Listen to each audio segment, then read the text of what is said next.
Then the flea reduces his jump, and he jumps just high enough to where he almost touches it, but he don't hit the lid and get knocked back down.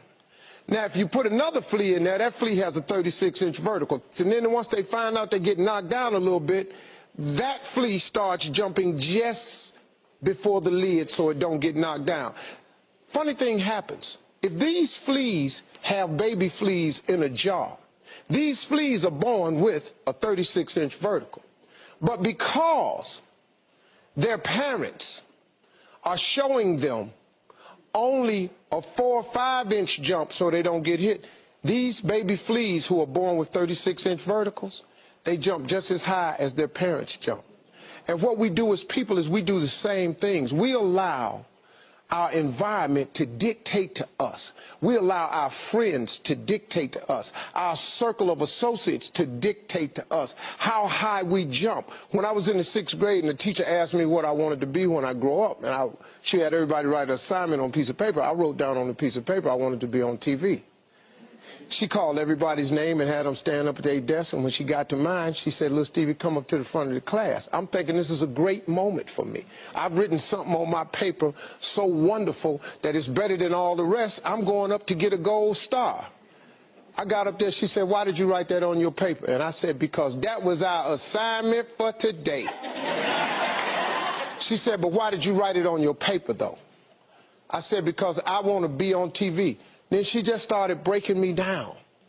Who do you know on TV? Anybody in this school ever been on TV? No, ma'am. Anybody in your family ever been on TV? No, ma'am. She just destroyed me in front of these cats. I thought I was getting the gold star, found out I wasn't. I was heartbroken. She reported me to my parents, and I'm being a smart aleck in class, sent me home with the note pinned on me. I got home, I'm thinking I'm in a world of trouble. My mom tells my dad that I've been a smart aleck in class and I'm writing down stuff that's unrealistic. He said, "Well, what did you want to be, son?" I said, "I wrote on my paper, I want to be on TV." He looked at my mother and said, "Well, what's wrong with that?"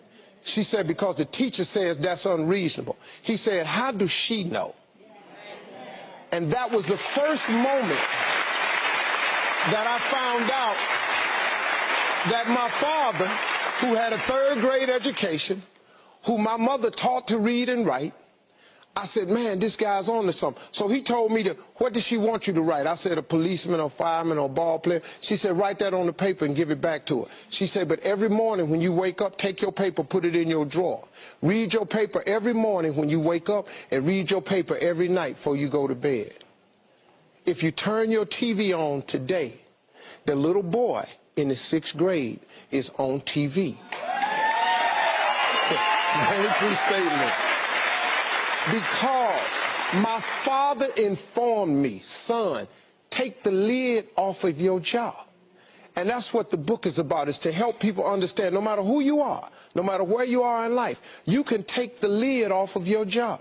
And if you're wondering if you still have the lid on in your life, here are some clues that's going to let you know that the lid is still on. If you're not excited about waking up in the morning, if you're sitting around bored out of your mind, if you got time to do everything anybody asks you to do, you probably got the lid on. If when you tell your dreams to all your friends, it makes sense to them, you got your lid on, man. Your dreams should not make sense to everybody. You got to say something that make people go, "How you going to do that?" That's when you got the lid off. And if I were you, I'd do that. I'd take the lid off. Makes sense to me, don't it?